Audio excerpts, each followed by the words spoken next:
Scream 7 earns a 47% Rotten Tomatoes score, becoming the franchise's second lowest rated film. So I went and saw Scream last night, Scream 7, and I guess I'm gonna do a brief little summary for you guys. Now people have been ripping this movie to shreds online, being the seventh installment. So for you guys who don't know, that a lot of controversy is that the main lead of the last couple ones has been Melissa. I can never pronounce her last name, but Melissa and Jenna Ortega. They were pretty much the two leads. Melissa made some comments about Free Palestine, and the company did not agree with her stance, and so they essentially fired her. Then Jenna Ortega backed out, and then the director of it backed out.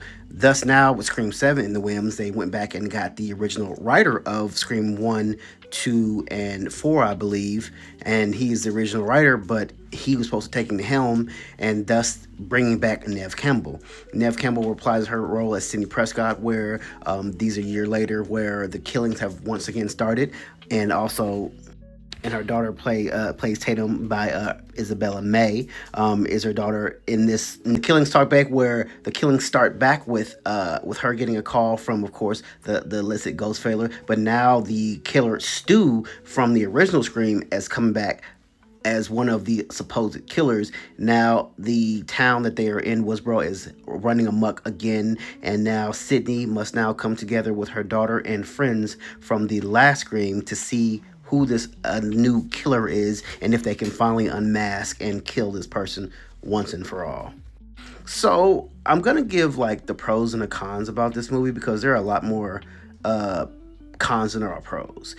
Well, the things I liked about this movie were the original aspects of it, like, you know, how they like to try to go back to the original, how like some of the killings and some of the creepy horror of it was actually pretty dope. Like some of the the gruesome killings, the stalking of Ghostface, you know, they brought that essence of it, and that's one thing I can do respect.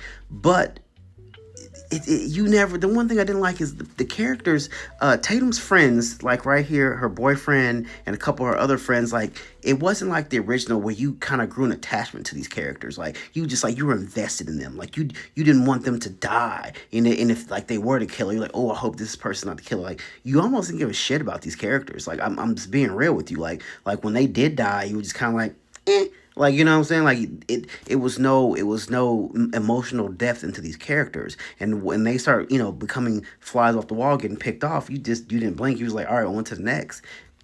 Now, Neve Campbell reprising her role as Sidney Prescott, like I always loved the OG Neve Campbell, like, you know what I'm saying? But this role wasn't it. Like I loved her role in this, but it was just kind of like, why did they come out with this movie? Like it wasn't needed. Like, you know, and then Gail coming in here, Courtney Cox coming, and like she was so underused. Like she has a big entrance, and then after that, it just kind of fizzles out. And then they had a underlining like issue with her with it that never got to the forefront. Like something was going on with Gail, but they never touched on it. Like I don't know if she was dying or if she was sick. You had hints of it, but they never really touched on it. And I'm just kind of like, what the fuck's wrong with her?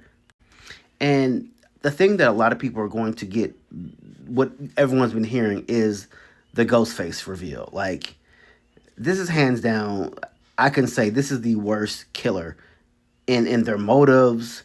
Like, I'm just up here like, you did this, why? Like when it gets on, you know, when they reveal who the killer is, I'm just kind of like, it's like the dumbest shit ever. And how it ends. The best thing about this movie was the merch, like in the popcorn bucket. That mug was on point. Like, hold on.